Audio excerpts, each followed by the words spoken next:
The first question that a lot of people have around scream, distorted vocal is it going to hurt my voice? It all comes back to vocal health, right? What is the key physical aspects of producing distorted vocals, all while we maintain vocal health? What do singers need to be aware of? Sound check. Check 1, check 2. No, there's two categories. Yep. Flow and blow. Yeah. Flow phonation is, a fancy word for singing or chanting, whatever. That's a flowing sound. That's what the voice loves. The blow way is where you blow air into the past the tissues and constrict the throat so that the epiglottis kind of forms a collision with the area epiglottic folds, and you get that like that that noise. But fry screaming does not use any constriction like that. So my contention is that if I can teach people how to do fry screaming first, which is much more like singing, then the other kind of screaming, if they still want to do it, is a lot better performed. So I'm going to explain all of that to you.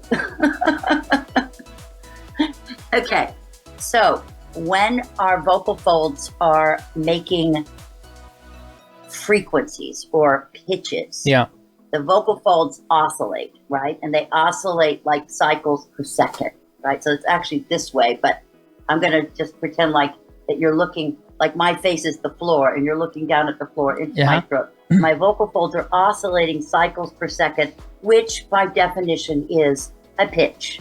So A220, this is A440, 880, etc. When I'm singing, my vocal folds are doing periodic oscillation, but noise is not periodic.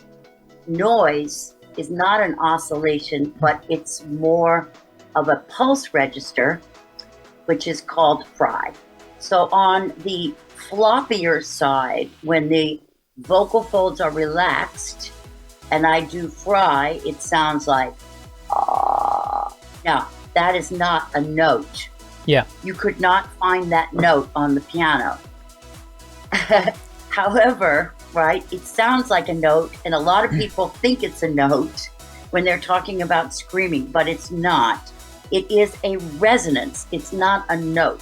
So there's a difference between an oscillating pitch and a resonance. If I blow over a bottle, right, what happens in the bottle is not an oscillation, it's a resonance. Yes. So that's confusing in that way. Yeah. However, when I do fry screaming, it's not a loose, muscle heavy vocal fold. I actually go into mode 2, which is the cricothyroid kind of stretching of the vocal fold, which displaces a lot of muscle mass. So if I go, right, that is like sort of a mode 2. Some people call it head voice. I like to call it mode 2 because it doesn't have any genre specific ideas with it. So when we go from hey, hey, hey, which is muscularis, and whoop, whoop, whoop, which is ligamentous, the fry screaming is on the ligamentous. So I have to go into the idea of a like that note and actually put the creak on that note. So I get that note creaky. If I go and I go meow, and then I get meow, meow, meow, meow, meow, meow. There's absolutely no constriction and nothing hurts, and it's not loud. It's not loud when I do it, but it's loud on a microphone because it has an overtone series of between 5 and 8K, which is louder to humans. So my biggest challenge with teaching fry is to get people to calm down and to stop trying to be loud, because fry screaming is plenty loud just by definition because of the higher frequencies. See, if you put that in your phone, if you just did a squawk like that in your phone, you would listen back and you go, oh, that sounds like a metal record. It sounds exactly the same, even though it's not loud. the perception is confusing because the inference of the sound is somebody's dying, right? Or somebody's extremely uncomfortable. So it sounds like it should be loud, and it convinces people that it's loud. But the combination of the higher frequency as being louder to human hearing and the inference of the emotion of the lyric, that's what makes people try to be loud. But that sound you can't do loud. If you do loud, you upset the balance between the air pressure and the source function.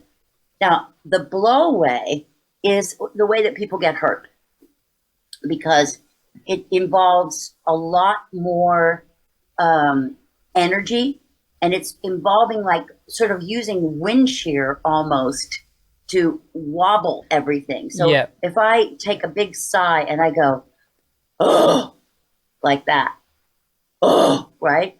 I can manipulate the proximity of my true vocal folds and the aryepiglottic folds up towards the epiglottis. And I get a little bit more sustain because there's more obstruction to the air. Yeah. But there is no high frequency because I'm constricting too much. So I don't get listen to the high and the low in this fry scream.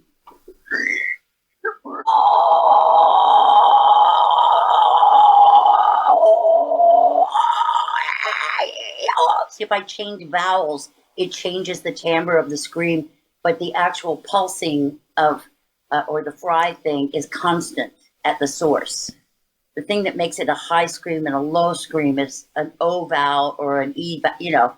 You switch vowels, and having the capability of manipulating vowel shapes in the rear vocal tract gives this kind of like a lot of range. It's very compelling. It sounds like white noise and pink noise, and it's much more compelling than often you cannot hear that lower stuff because it gets canceled by the bass and the drums and the keyboards on stage, because it's that frequency range is saturated with mids and lows. So people are like killing themselves trying to be heard going, hey, hey, whoa, but it's for naught because there's guitars that are sort of winning the battle on that one. So that high squeal, like it sounds like someone left the water on upstairs, that is what gives people the ability to hear the scream, to connect over the band. Yeah. Just like an opera singer over an orchestra. Same concept. Yeah. Yeah. Love it.